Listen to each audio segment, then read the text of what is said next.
બિલકુલથી જો શરૂઆતથી જ અમે ઘટના સ્થળ પર છે અને લગભગ 10 કલાક ઉપરનો સમય થઈ ગયો. હજી પણ રેસ્ક્યુની કામગીરી જે છે તે ઘટના સ્થળ પર ચાલી રહી છે. અત્યારે આપણે પાદરા રેફરલ હોસ્પિટલ ખાતે આવી પહોંચ્યા છે અને અહીંયા એક બાદ એક લગભગ 10 જેટલા મૃતદેહ જે છે તે લાવવામાં આવ્યા છે. ઉલ્લેખનીય બાબત છે કે આપણે શરૂઆતથી જ દર્શકોને કહેતા આવ્યા છે અને બતાવતા આવ્યા છે કે છેલ્લા 5 વર્ષથી સ્થાનિક લોકો બ્રિજના સમારકામની માંગ કરતા હતા, પરંતુ આ તંત્રએ વાત ન સાંભળી અને આજે લગભગ 10 જેટલા નિર્દોષ લોકોએ પોતાનો જીવ ગુમાવવાનો વારો આવ્યો છે. કેટલાક પરિવારના સભ્યો અહીંયા આગળ ઉપસ્થિત છે. અહીંયા મૃતદેહ પણ જોઈ શકાય છે. અત્યારે પોસ્ટમોર્ટમની રાહ જોઈ રહી છે, ત્યારે તેમની સાથે વાત કરીશું. તમે શું કહેશો? આ જે મૃતક છે તમારા કોણ થતા હતા અને આખી ઘટના વિશે તમે શું જાણો છો? એ મારા ઓલરેડી મારા પપ્પા છે અને મને કેવું કે મારા મિત્રનો ફોન આવ્યો હતો.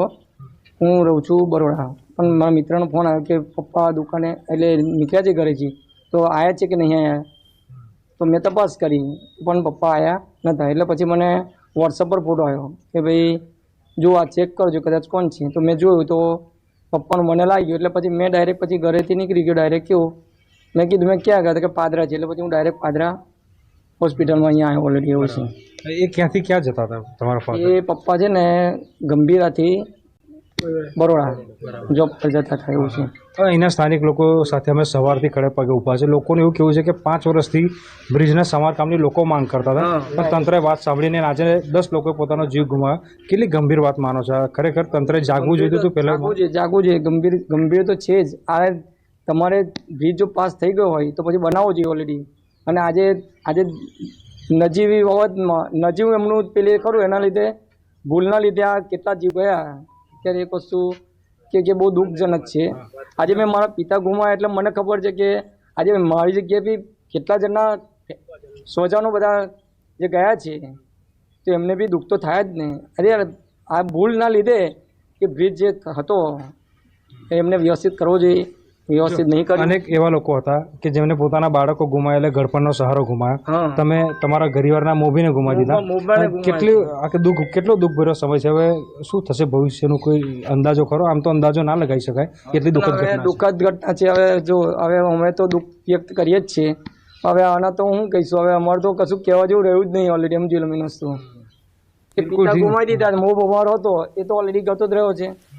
હવે અમારે તો કોને મેન વસ્તુ પેલી કરવું, બીજું કંઈ નહીં. બિલકુલથી તો જે પોસ્ટમોર્ટમ રૂમ છે ત્યાંના અન્ય દ્રશ્યો છે તે બતાવવાના પ્રયત્ન કરીશું સિદ્ધાર્થ.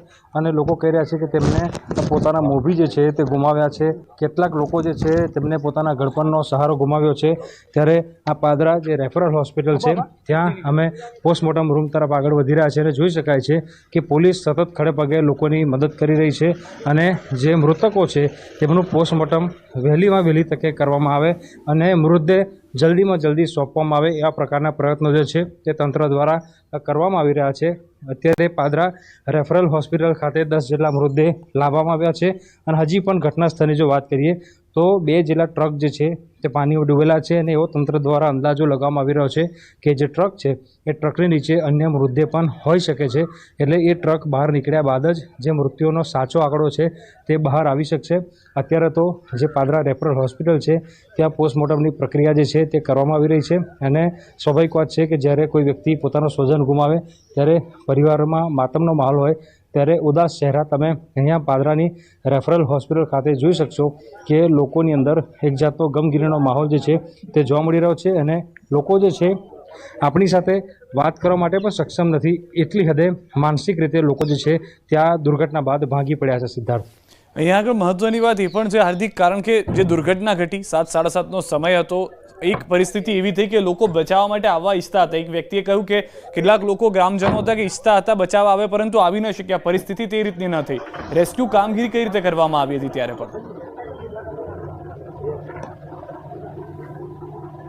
બિલકુલથી જો આમાં સૌથી સારામાં સારી જો ભૂમિકા હોય તો ગ્રામજનોની છે, કારણ કે સુરક્ષા દળો તો પહોંચ્યા, પરંતુ એ પહેલાં જે ગ્રામજનો છે તેઓ ઘટના સ્થળ પર તરત પહોંચી ગયા હતા અને આ જે ગામના લોકો છે તેમને પોતાના જીવની પરવા કર્યા વિના જે અન્ય લોકોના જીવ બચાવવાના પ્રયત્ન કર્યા હતા અને તેઓ તરત નદીમાં કૂદી ગયા હતા. અને અત્યાર સુધી એટલે કે છેલ્લા 10-11 કલાકથી આખું જે રેસ્ક્યુ કરવામાં આવી રહ્યું છે તેમાં જે ગ્રામજનો છે તેમની સૌથી મોટી ભૂમિકા છે, કારણ કે ગ્રામજનો ન હોત તો આટલું જલ્દી આ જે રેસ્ક્યુ ઓપરેશન જે છે તે શરૂ ન થઈ શક્યું હોત. ત્યારે ગ્રામજનોની મદદથી જ રેસ્ક્યુ કરાયું છે. અને અત્યારે પાછળ તમે દ્રશ્યો જોશો કે મૃતદેહ જે છે તે એક બાદ એક સોંપવાની પ્રક્રિયા જે છે તે કરવામાં આવી રહી છે. એમ્બ્યુલન્સનો ખડગલો જે છે તે અહીંયા જોવા મળી રહ્યો છે. એક એમ્બ્યુલન્સ અહીંયાથી નીકળી રહી છે તો તરત જ પોસ્ટમોર્ટમ રૂમ પાસે બીજી એમ્બ્યુલન્સ જે છે તે આવી રહી છે. અત્યારે જ આપણી નજર સામેથી જ એક એમ્બ્યુલન્સ ગઈ અને તરત જ આ બીજી એમ્બ્યુલન્સ જે છે તે અહીંયા પાર્ક કરવામાં આવી રહી છે. એટલે હવે પછી જે બીજો એક મૃતદેહ છે તે તેમના સ્વજનને સોંપવામાં આવશે. પોલીસ દ્વારા પણ તમામ જે કાયદાકીય પ્રક્રિયા જે છે. જી હાર્દિક, સમગ્ર પરિસ્થિતિ એ છે કે તમામ પરિવારજનો માટે, સ્વજનો માટે આ ક્ષણ જે છે તે કપરી થઈ રહી છે. અને મહત્વના સમાચાર, રાજ્યભરના મેડિકલ સ્ટોરમાં પોલીસની ડ્રાઈવ. ગુજરાત પોલીસે દરોડા પાડી ચેકિંગ હાથ ધર્યું છે. અમદાવાદ, સુરત, સાબરકાંઠામાં તપાસ. અલગ અલગ સિરપ સહિતની દવાઓની તપાસ. પ્રિસ્ક્રિપ્શન વગરની દવાઓના વેચાણ સામે કાર્યવાહી. નશાકારક દવાઓના વેચાણ સામે કાર્યવાહી. તમામ શહેર જિલ્લાઓમાં પોલીસના દરોડા યથાવત છે. ભાવનગર શહેરમાં અલગ અલગ વિસ્તારોમાં ડી સ્ટાફ અને એસઓજી દ્વારા મેડિકલ સ્ટોરમાં કફ સિરપનું ચેકિંગ હાથ કરવામાં આવ્યું હતું.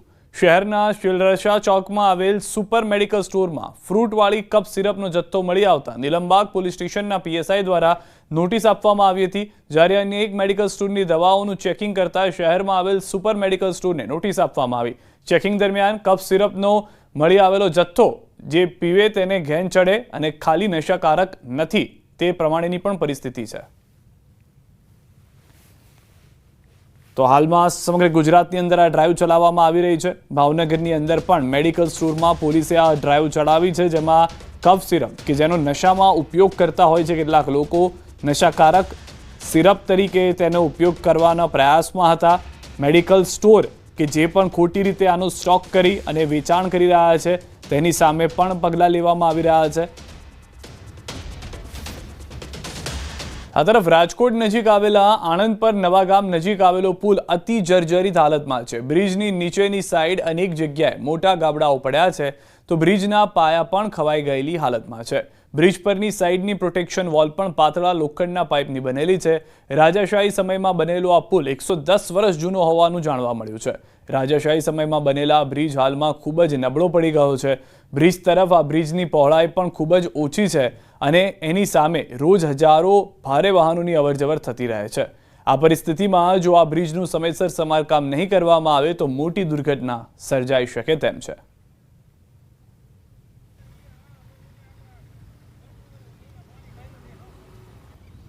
સ્કૂલમાંથી આ રંગીલા વિસ્તાર છે, દિવેલી વિસ્તાર છે, બધાની સ્કૂલની વાહન બધી અહીંથી જ આવવું જોઈએ છે. અને વરસાદ જ્યારે થાય ત્યારે પુલના માણસો અમુક ફસાઈ જાય છે, ત્યાંથી નીકળી નથી શકતા. પુલ જૂનો છે, હાવ એટલે હાવ સર્જિત હાલતમાં તમે જોઈ રહ્યા છો કે અહીંથી આખો દિવસમાં કમસે કમ 15,000 થી 20,000 વાહનની અવર જવર છે. છતાં અનેકવાર રજૂઆત કરવા છતાં પણ આ પુલનું કામ હજી સુધી કોઈ અહીંયા જોવા પણ નથી આવ્યું. હજારો વાહન નીકળે છે, આમાં કંઈક થાય તો જવાબદારી કેની?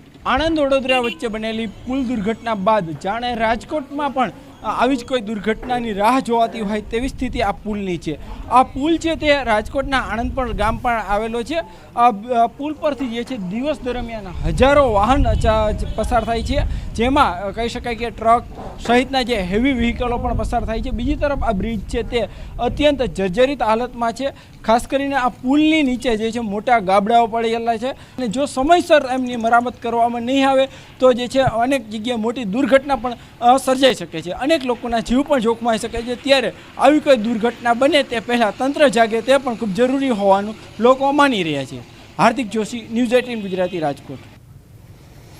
તો જામનગરમાં ન્યૂઝ 18 ગુજરાતીએ રિયાલિટી ચેક કરી. રાજકોટ હાઈવે પર ધુવાવ નજીક પુલમાં સળિયા દેખાય તેવા ગાબડા પડ્યા છે. હાથ જાય તેટલી જગ્યા પુલ પર ઠેર ઠેર પડી જતા ગમે ત્યારે મોટો અકસ્માત સર્જાય તેવી ભીતિ. મધ્ય ગુજરાતમાં ગંભીરા પુલ દુર્ઘટના જે થઈ એમાં અનેક લોકોના મૃત્યુ થયા છે. ત્યારે ન્યૂઝ 18 રિયાલિટી ચેક કરી રહ્યું છે. ત્યારે જામનગર રાજકોટ હાઈવે પર ન્યૂઝ 18 પહોંચ્યું છે અને અહીં જે પ્રકારના હું દ્રશ્ય દેખાવા માંગીશ, જે રસ્તા ઉપર ગાબડા છે તે પડ્યા છે, જે પ્રકારના દ્રશ્ય આપ જોઈ રહ્યા છો, લાઇનસર આ ગાબડાઓ છે. હું અહીંના દ્રશ્યો દેખાવા માંગીશ કારણ કે જે પ્રકારે આ રોડ ઉપરથી જે વાહનો આવી રહ્યા છે, આ વાહનો ગમે ત્યારે અકસ્માત થાય તે પ્રકારની પરિસ્થિતિ છે. અહીં જે પ્રકારે આપ દ્રશ્ય જોઈ રહ્યા છો, મારો હાથ છે એ આખો અંદર જતો રહે તે પ્રકારની પરિસ્થિતિ છે. અહીં અંદર સળિયા છે, જે સ્લેબ છે એ સ્લેબના સળિયા પણ જોવા મળી રહ્યા છે.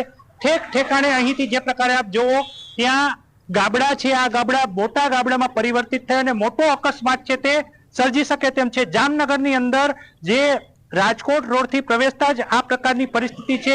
જે ગાબડાઓ પડ્યા છે એ ચારી ફૂકે છે કે ગમે ત્યારે અહીં દુર્ઘટના છે એ દુર્ઘટના થઈ શકે છે, જાનહાનિ થઈ શકે છે. ત્યારે તંત્ર શું રાહ જોવે છે? કિંજલ કારસરિયા, ન્યૂઝ 18 ગુજરાતી, જામનગર. રંગીલું રાજકોટ હવે ખાડેલું રાજકોટ બન્યું હોય એમ ઠેર ઠેર ખાડાઓથી લોકો પરેશાન થયા છે. રાજકોટ અમદાવાદ હાઈવે પર આવેલા માલિયાસણ ગામ નજીક લોકો તેમજ વાહન ચાલકોએ વિરોધ નોંધાવ્યો. 7 હનુમાન મંદિરથી સોખડા ગામ તરફ જવાના રસ્તે કાદવ કિચડનું સામ્રાજ્ય જોવા મળી રહ્યું છે. અનેક વખત રજૂઆત છતાં તંત્ર દ્વારા કોઈ પગલું ન લેતા લોકોમાં નારાજગી વ્યાપી છે. લોકોએ ચેતવણી આપી છે કે માર્ગ સુધારવાની કામગીરી ન થાય તો વધુ ઉગ્ર આંદોલન કરવામાં આવશે.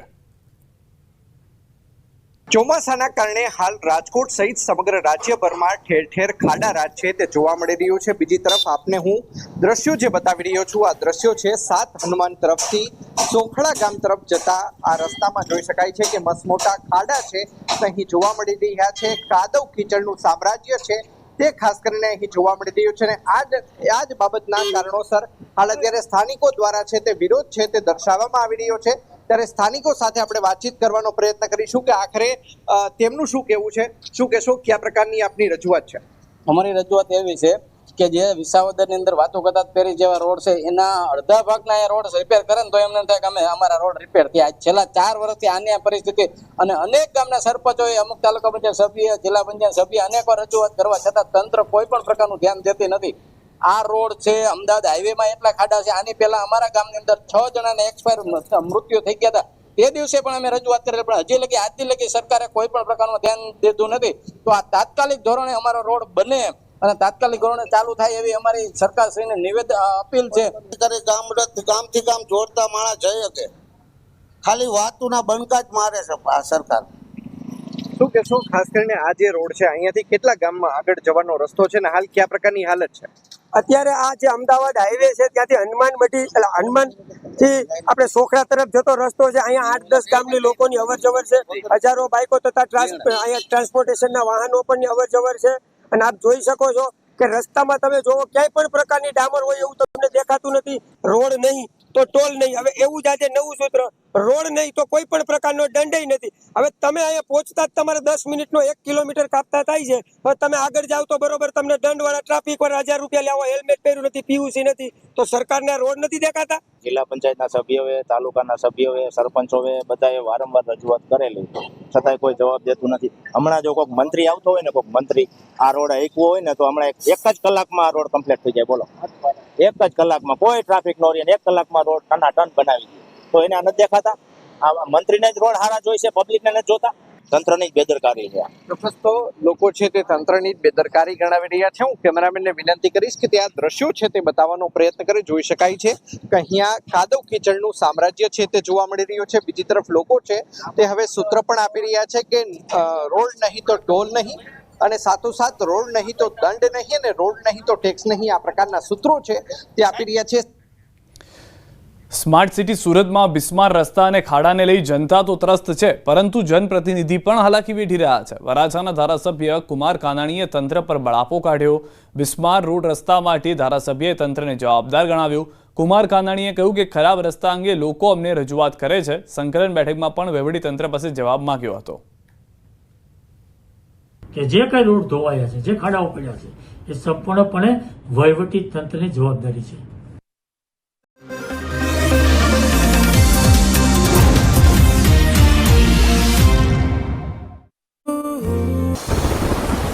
આસામના હોજાઈમાં અનરાધાર વરસાદ, નદીના પૂરના પ્રકોપના કારણે અનેક વિસ્તાર જળમગ્ન, અનેક રસ્તા ધોવાયા, અનેક ઘરો અને અનેક દુકાનોમાં ઘૂસ્યા પાણી. રસ્તા પર પાણી ભરાતા લોકો ટ્રેક્ટરમાં મુસાફરી કરવા મજબૂર. હિમાચલ પ્રદેશમાં ભારે વરસાદથી ભારે તબાહીના દ્રશ્યો આવ્યા સામે. બદ્દી સબ ડિવિઝનમાં પહાડી વિસ્તારમાં અચાનક માટી ખડકો ધસી પડી. પેટ્રોલ પંપ નજીક ભેખડો ધસી પડતા મચી નાસભાગ. હાજર કર્મચારીઓ અને રાહદારીઓએ દોડીને બચાવ્યો જીવ. મધ્યપ્રદેશના બૃહસ્પતિ કુંડમાં યુવકના જોખમી સ્ટંટનો વિડીયો વાયરલ. મિત્રના સહારે હવામાં લટકી રહેલો યુવક રીલ્સ બનાવતો દેખાયો. થોડા સમય પહેલા જ આ કુંડમાં 3 યુવકોના ડૂબવાથી થઈ ચૂક્યા છે મોત. મોરબીમાં